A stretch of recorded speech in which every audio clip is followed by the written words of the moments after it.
Hello everyone, कैसे हैं आप सब। आई होप आप सभी अच्छे होंगे, मस्त होंगे, अपने प्रिपरेशन अच्छे से कर रहे होंगे। और यहाँ देखिए, यहाँ मैंने टाइमर लगाया हुआ है।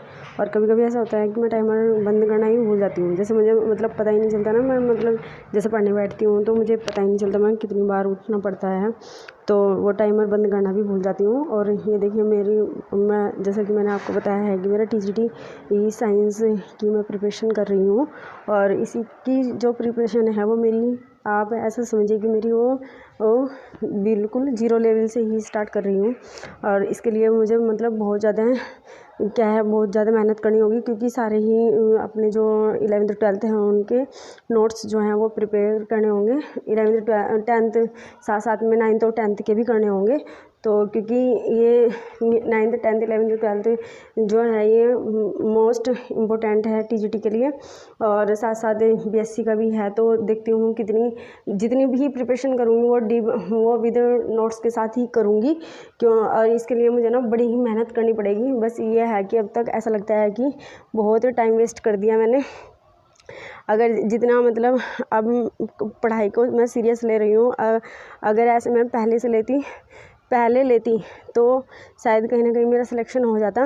और यही है कि जब अब तैयारी करने बैठती हूँ तो बस पास्ट की जो बातें हैं वो याद आ जाती हैं। पास्ट में जो हुआ, जैसे कि मेरी BTC जो है वो 13 बैच से थी, जो मेरी 15 में स्टार्ट हुई थी। 15 to 16 मेरी BTC कंप्लीट हुई थी। तो फिर ऐसा हुआ था कि 18 में फिर वैकेंसी आई, 69,000 वैकेंसी आई।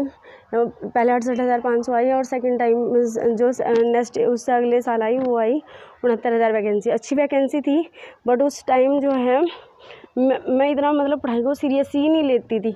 और इसमें कुछ ऐसा भी हुआ था कि जो मेरी 68,500 वैकेंसी थी उसमें तो मेरा वो हमारी गलत हो गई थी, फिल हो गई थी, तो उसका रिज़ल्ट नहीं आया था। तो अब उसके बारे में सोचती हूँ तो बड़ा दुख होता है। और उससे जो नेक्स्ट ईयर आई थी उससे वो 69,000 थी, उसमें भी मेरी जो है वो जीके में इतनी अच्छी पकड़ नहीं थी जितनी अब है। तो इस कारण से मेरा दोनों वैकेंसी ऐसे ही हाथ से निकल गई, तैयारी नहीं हो पाई इतनी अच्छी। और लेकिन अब मैं करती हूँ तो अब वही है कि मतलब जब टाइम निकल जाता है तो बहुत ही दुख होता है, बस एक पछतावा रह जाता है। बट यही है कि चलो जितना भी है कम से कम हमारे पास टाइम तो है।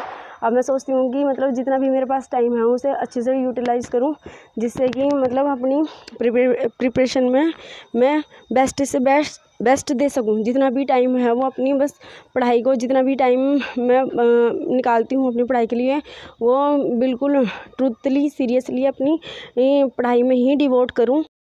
और क्या है, डिवोट करूँ। और इसके लिए ना मुझे अब अगर अपने घर वालों से भी हेल्प लेनी होगी, और क्योंकि मतलब टाइम कम है और सिलेबस भी ज़्यादा है, और जैसा कि मैंने आपको बताया है कि मतलब स्टार्ट से ही तैयारी करनी है, तो इसके लिए मुझे अपने घर वालों से भी हेल्प लेनी होगी। और मैं लूँगी भी, क्योंकि अब टाइम कम है। मुझे अब बहुत लेट हो गया, अब लेट नहीं करना है, मतलब अब सीरियसली अपनी पढ़ाई करनी है और बस लग जाना है। आई होप आपको मेरी ये वीडियो पसंद आई होगी। अगर आपको मेरी वीडियो ये अच्छी लगी है तो प्लीज़ लाइक शेयर सब्सक्राइब ज़रूर करना। और कुछ भी इम्पॉसिबल नहीं है, बस ज़रूरत है तो हमें दृढ़ निश्चय की, और अपने आप पर विश्वास रखने की, और अपनी मेहनत को कंटिन्यूअस करने की।